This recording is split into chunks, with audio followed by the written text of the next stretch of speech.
Hello, good evening. It is Thursday evening. It's 8:30, and for the millionth time, welcome to Off the Leash. Actually, this is our 40th anniversary episode. The show is now as middle-aged as I am. It's balding, graying around the edges, looking slightly frayed, and the show has definitely gained the COVID-19, if you know what I'm saying.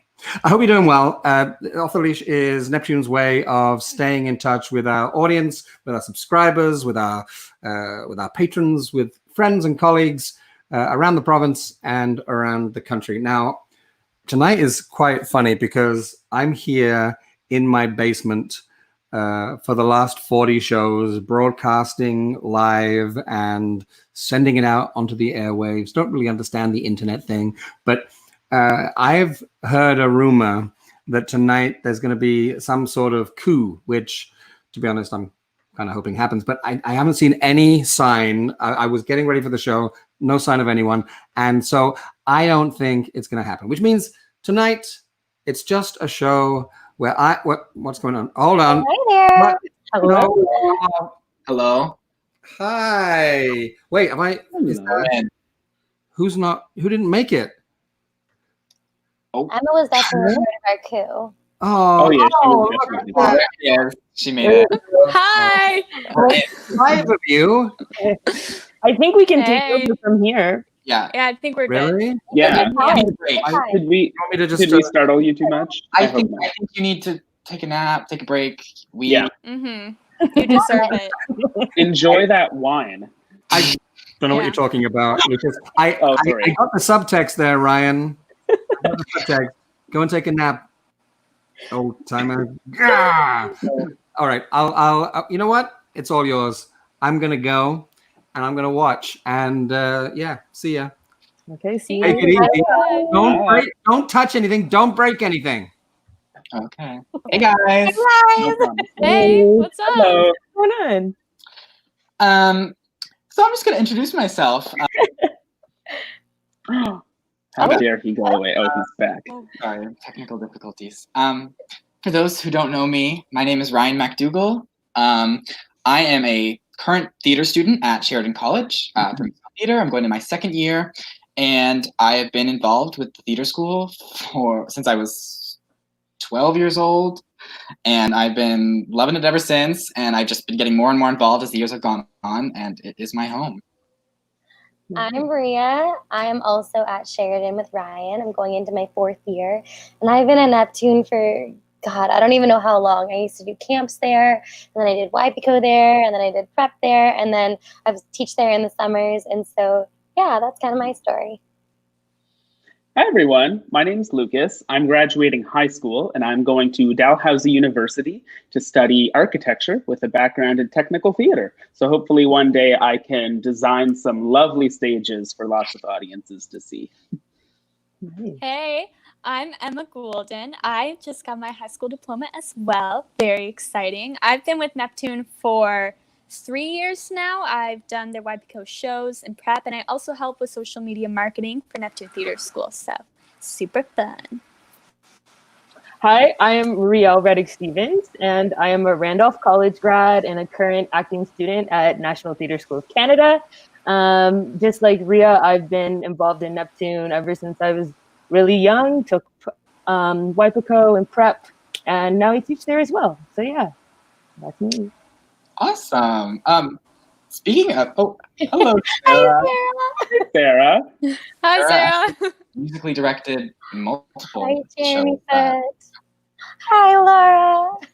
We feel good. We actually feel so good. Thank you for asking. Like real good. Feeling better than most of it. Speaking of the theater school, I have been really grateful for Neptune Theatre School in quarantine because it has been keeping me so busy. Well, not so busy, I still have so much time on my hands, but it's keeping me sane by having lots for me to do. Yeah, so I'm just so grateful for that. I don't know about you guys, but I've been seeing that on your Instagram story. What have you been up to? Well, we have been doing these Zoom play readings that are super fun. Becca Wolf kind of runs them, and we've been like, she'll like send out a little cast list for a play that we're doing that week, and then on Tuesdays we'll all meet up on Zoom and just read the play, and it's like a great way for me to, and for all of us to just like learn about a whole bunch of plays that we probably wouldn't have the opportunity to read. And so that is like that's probably my favorite thing that I've been doing consistently throughout quarantine. So I'm super grateful for that. Nice. How do you get involved in those play readings? I think Laura Caswell, Director of Education of Neptune Theatre, sent an email a while ago, like asking for interest, and I expressed quite a bit of interest. And so I've been like, she's been passing me some emails. But I think if you go to neptunetheatre.com/have fun, or if you email Laura Caswell, Director of Education, like, and you express interest, you can do whatever. Like they want so many people to come in, and like it's super welcoming and super open to everyone. Laura says for the play reading, email her at lcaswell@neptunetheatre.com. So that's how you get involved. And we do everything from like Shakespeare to like Canadian theater. So it's really, really great. Have you guys had a favorite play that you've read so far? My personal favorite was The Importance of Being Earnest. I had never read it before, and that one was like so fun, and I loved the little character that I had to do. I was Algernon, and he was super fun. How about you, Emma? What was your favorite one? Oh, my favorite had to be Goodnight Desdemona, Good Morning Juliet. I picked it as well. But I love a good female Canadian playwright, you know? So good, so fun. True. Yes. See more.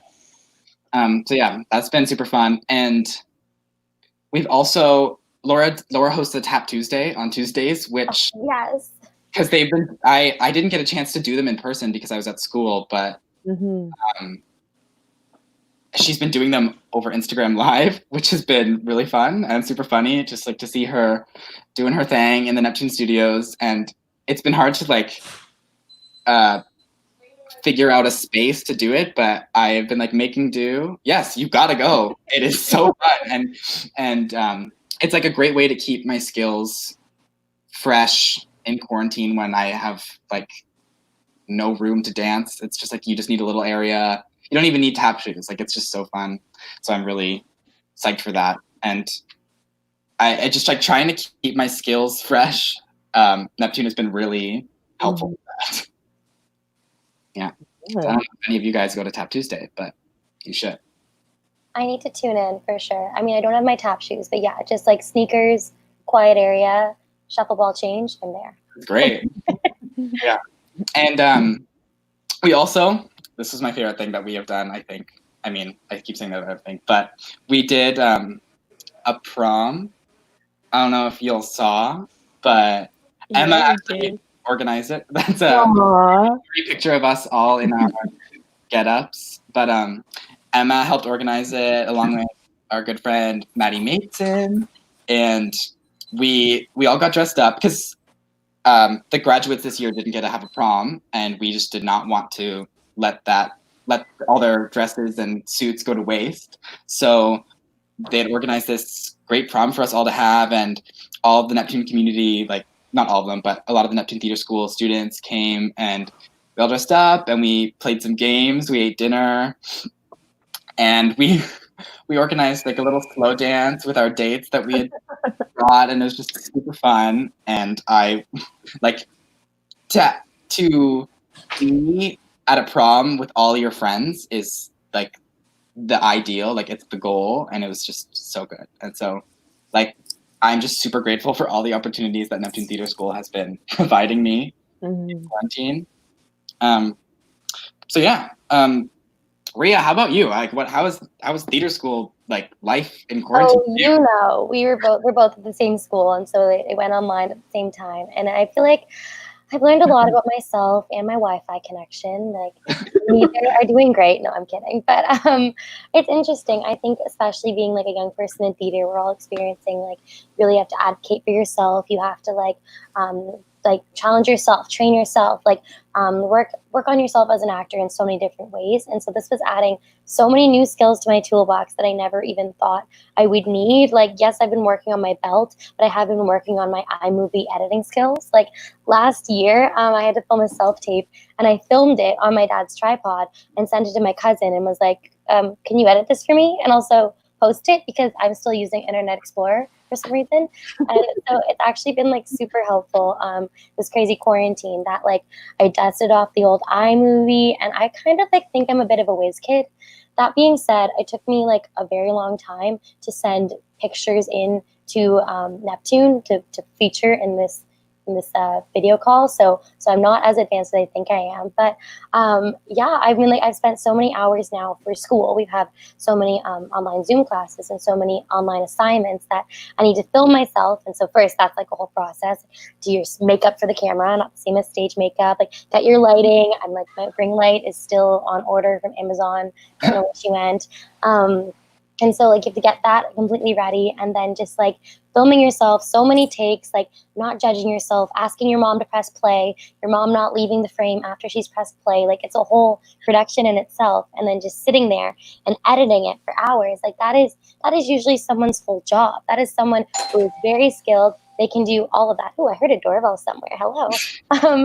But it's so interesting to, obviously, all of my self-tapes were completely amateur, but it's nice to have that skill set under my belt and to work on that a little bit and be a bit more independent as an emerging artist for myself. And now I'm trying to put together maybe a reel for myself for different things that I've done, and put together the different projects I've been on to have a digital platform to share with people, that especially in this digital world, we're connected in so many different ways. I feel like it's helpful in that way. I don't know. What do you guys feel? Have you had any self-tape struggles? Yes. Like final assessments for school were not the tea. Over Zoom and over like filming to my phone. But I don't know about you guys. Well, all of my school. Go ahead. All of my school applications and callbacks got moved online, which was a whole other beast and was so stressful. But I mean, hey, when life gives you bad stuff, you learn from it. But it was very educational, and it was still like a very interesting experience to go through.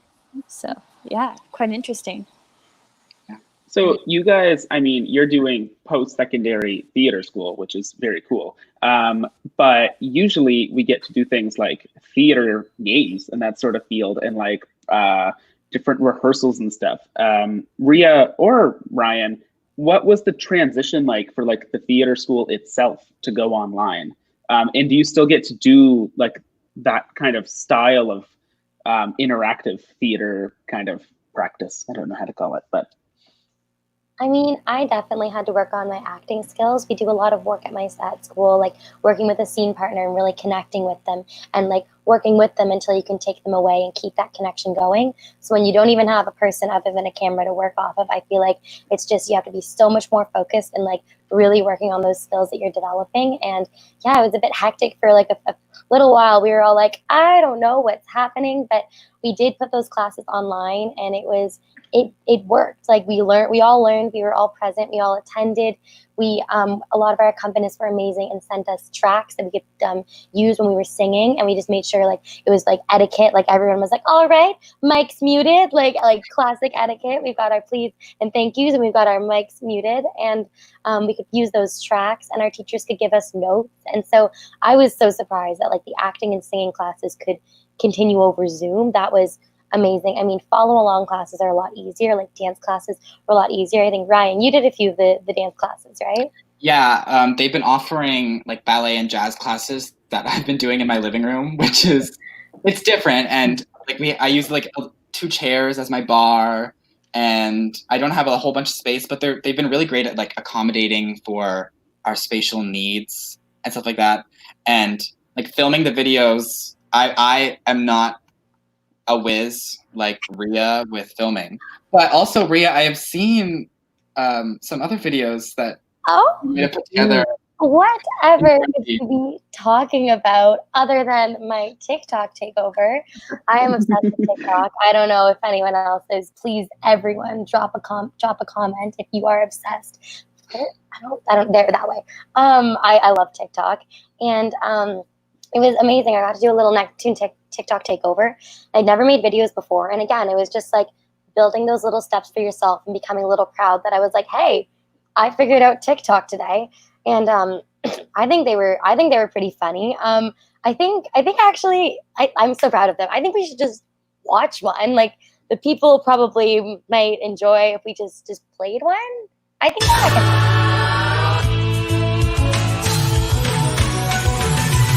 Whatever happened to predictability? The milkman, the paper boy, evening TV. You miss your old familiar friends, but waiting just around the bend. Everywhere you look, everywhere there's a heart, a hand to hold on to. Everywhere you look, everywhere there's a love of somebody who needs you. When you're lost out there and you're all alone, life is waiting to carry you home. Everywhere you look, everywhere you look. So that definitely brought me so much joy. Oh, thank you. And it's nice that I think that app even like, I don't think I'm the specific demographic for it. I think it's like biggest audience is even younger than me, but it's nice to just continue connecting in all these different forms. And like, we are all creators in the digital age. And yes, we can't be in person all the time, but we're still connecting. We're still storytelling on whatever medium that is. If it's a marquee, if it's Instagram Live, if it's TikTok, we're still making it happen. And I feel like this doesn't like obviously theater will be changed after quarantine and Corona and everything, but I think there'll always be live theater, and we're just adding more to what is capable and what is crossoverable and everything. Yeah. Ooh. Oh, yeah. Okay. For National Theatre School, we did continue classes online as well. Most classes remained the same. We had like pre-recorded ballet classes and some pre-recorded voice classes and music theory classes. But mostly we had some Zoom classes of voice and movement, which were usually like 30 minutes long. And it remains the same, but I feel like the connection is different. Like, yeah, like you still are learning, but it's not the same as face-to-face theater. Definitely not for me. It's not replaceable for me. Like, yeah. I agree.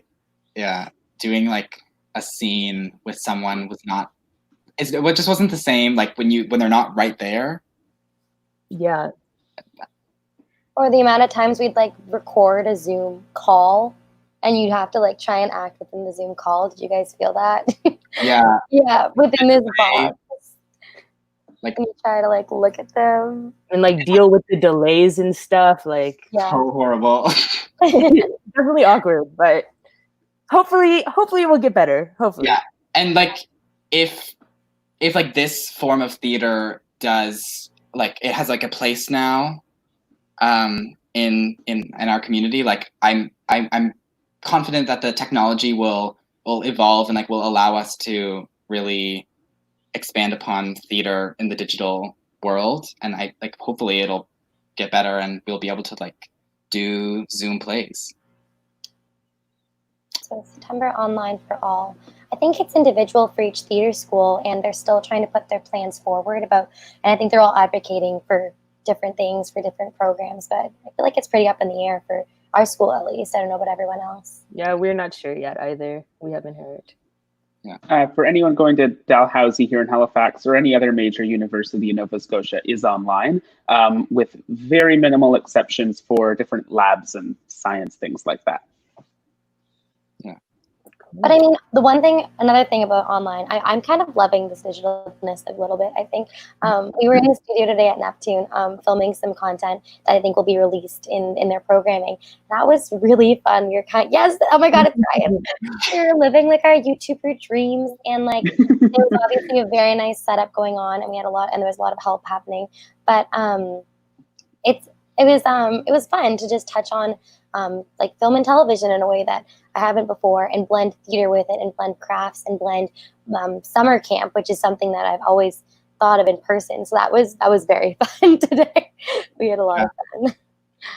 Yeah, it like put me back in camp mode, like speaking as if I were speaking to kids, but it's just a camera. Like it becomes easier the more we do it. And so I'm actually really grateful for having to do like school over a computer, because then once I had to like film something for children, I knew what I was doing.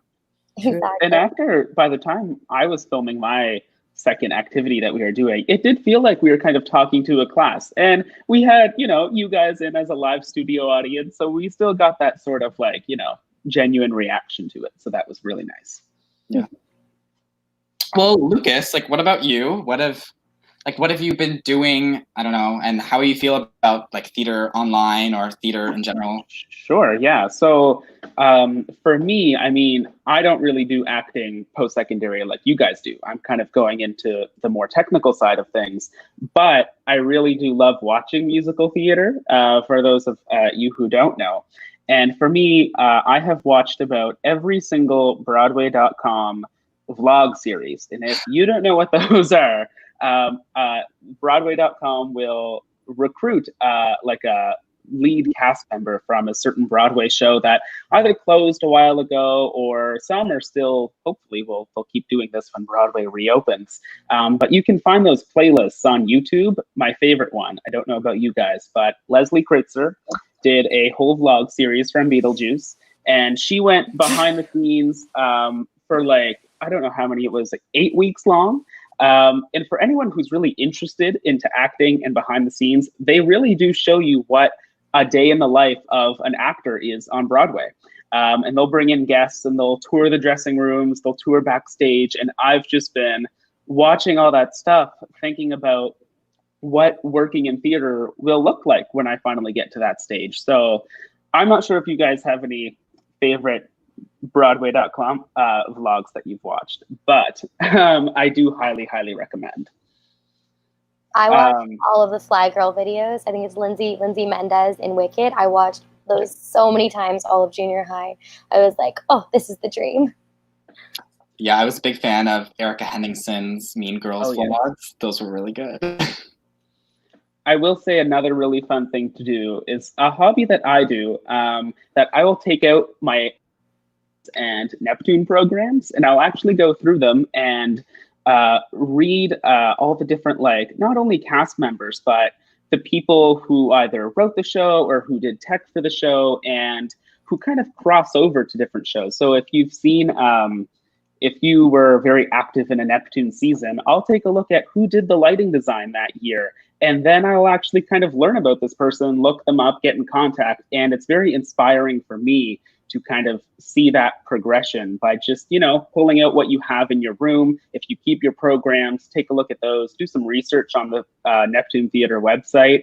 There's a whole bunch of really interesting people you can kind of get in touch with, learn about, and it's super inspiring to find a career path in there. So I'll just say, use the time, even though we're online, to think about what you might do when Neptune and Broadway reopen. Right. Lucas, can I just ask, what got you into the technical part of the technical side of theater? Sure, yeah. So I have always been, I love all aspects of theater, but I remember seeing a few Neptune and Broadway shows and thinking either like, whoa, how did they do that? Like Mary Poppins flying across the stage, that show still amazes me. And I always remember wanting to be the person who kind of made that sort of stage magic.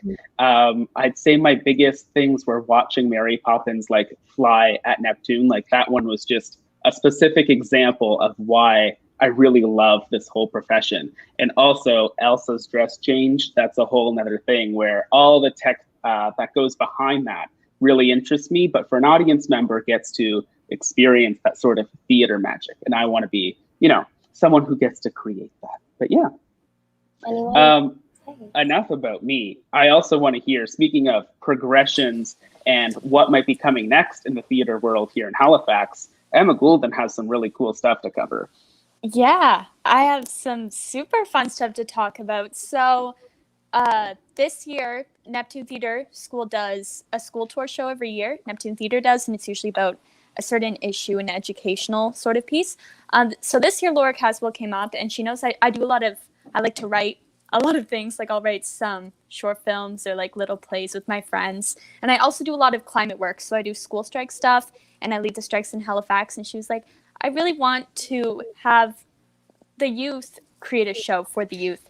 So together we are writing Climate, as in like climate change, but like climbing.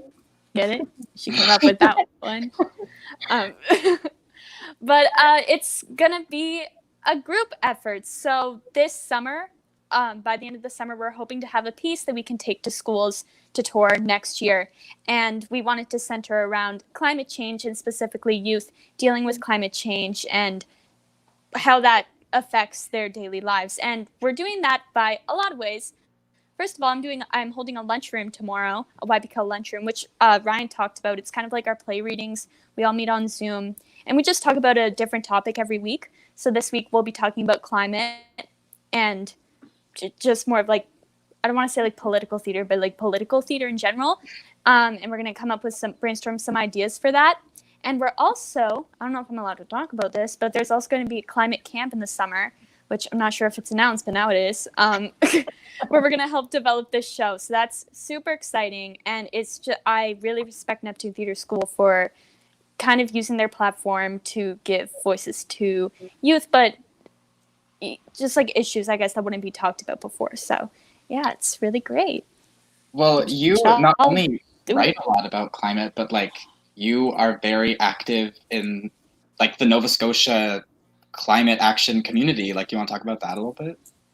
Yeah, so I'm with School Strike for Climate, and we organize all of the strikes here. We actually, in September 27th, we broke the record. I don't know if that's how you say it. We organized the largest strike in Nova Scotian history, which was like amazing. And like 10,000 people came out. It was like the best day of my life.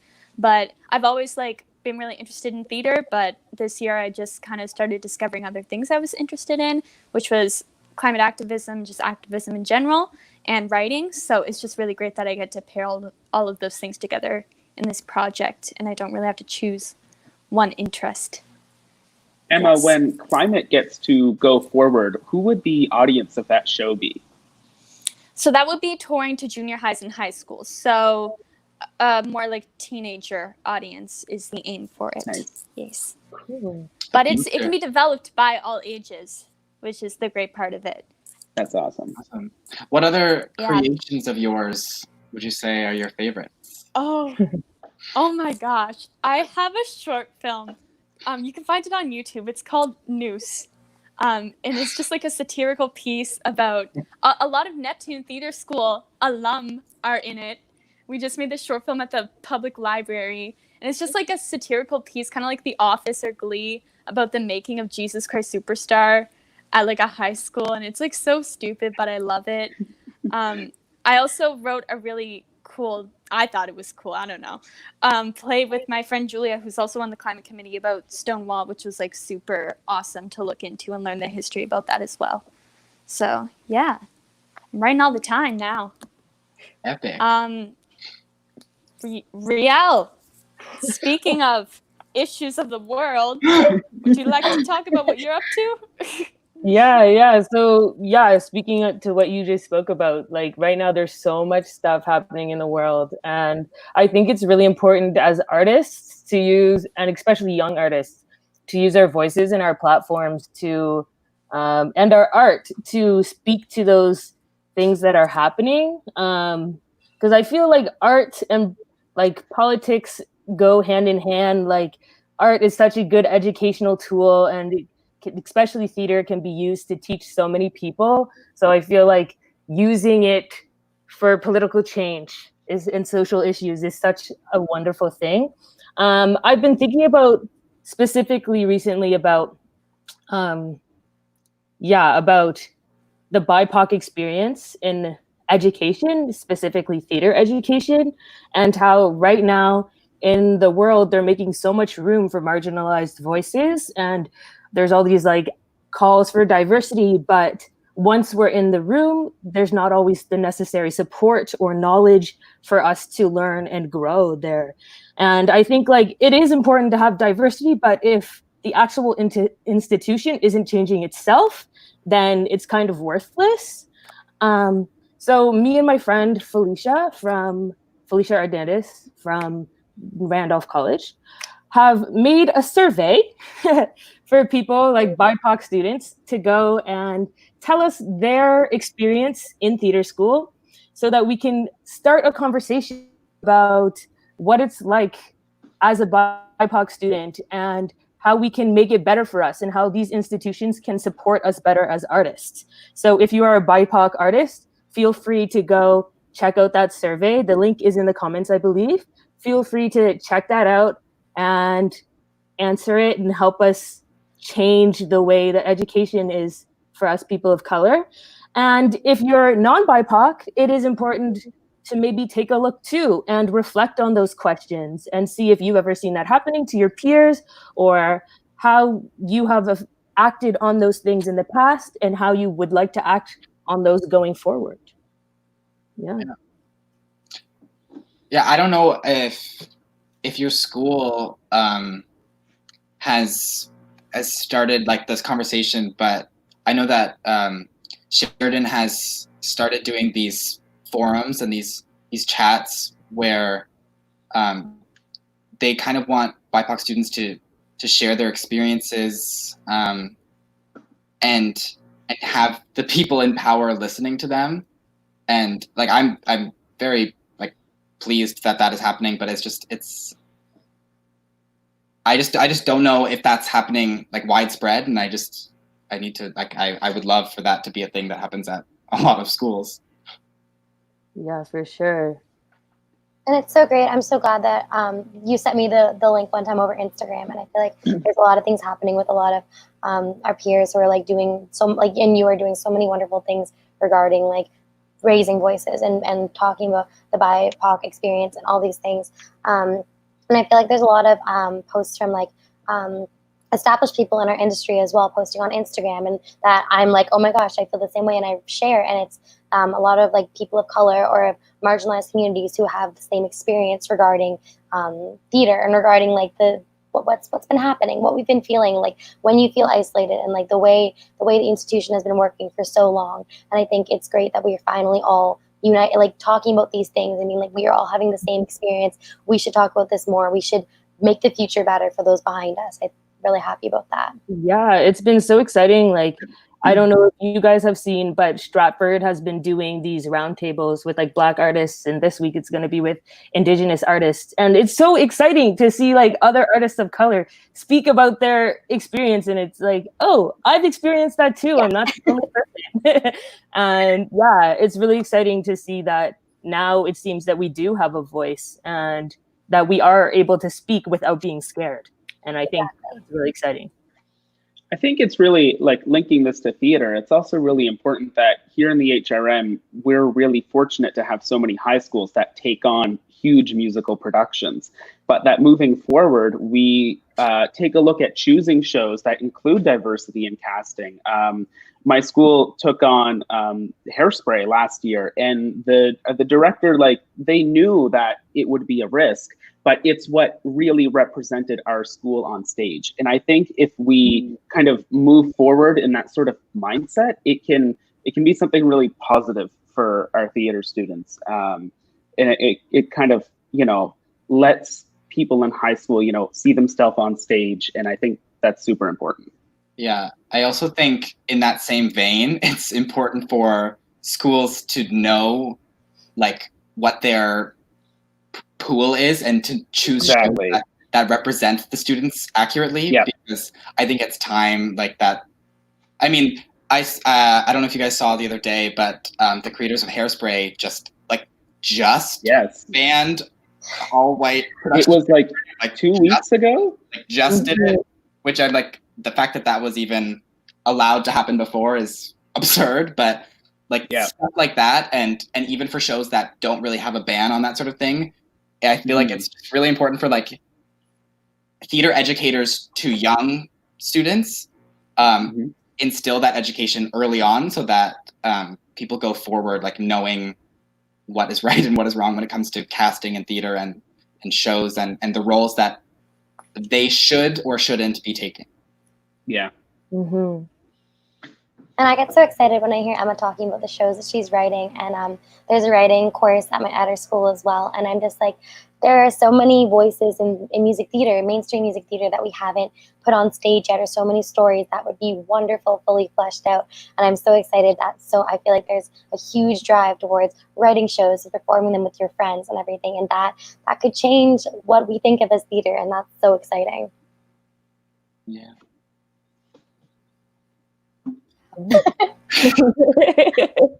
Yeah, I just think that I really admire your initiative, Riel. Yeah. That is just important. Yeah, it's like about time. Absolutely. It's really about time. Yeah. Thank you. And it's really nice that you guys are all supporting it too, and to see that you were all doing your own work as well, like different issues. I think that's really exciting. I'm so excited for the new age of theater. Yes, it's really like just listening, I don't know, to the five of us, I've kind of just now, I don't know why I'm realizing this now, but the vast majority of topics and like conflict in the world that theater covers. And we're only one like province. So it's kind of reassuring to know that, I don't know, people are taking on these big things moving forward. And I'm kind of just excited to see what theater will look like 50 years from now. Yeah. And it's like, Yeah, for sure. The excuse of like, that's just what theater is so over, because once we get into once we get into the world, we are changing it and it's not going to be what it is. And I'm so glad that it's not going to be that way anymore. Yeah. Even I was looking at when Neptune announced their season recently, I was just so happy to see what shows were being picked now. And like you can choose any theater you see developing, like how they're progressing and choosing much more accurately represented shows. And it's really amazing to see that is what people are now going to watch. So it's very exciting. Yeah. I agree. Yeah. I mean, I think that was very successful convo, guys. Yeah. I would say so. We covered a lot. We had some laughs. We had some fun. I wonder if Jeremy's still awake. I don't know. Hello? Hello? Mr. Webb? Excuse me. So Webb, are you there? Okay. Oh, he's back. Oh no. Oh. Not the technical difficulties. Oh. A cameo. Oh, never But mind. I guess have much to say. Anything else to say? We can head out. Yeah, I mean, We could call it.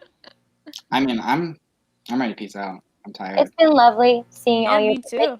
digital little faces. Go Yeah. watch Neptune's TikTok if you haven't already. Do that. Yes. Yeah, watch Neptune TikTok. Sign up for camps. Camps are happening this summer. It's gonna be so fun. Yeah. And I mean, I'm ready to. Yeah. Okay. We'll see you later, Yeah. guys. Thanks It's for a fun tuning in, time. everyone. See ya. Bye. See ya. Bye.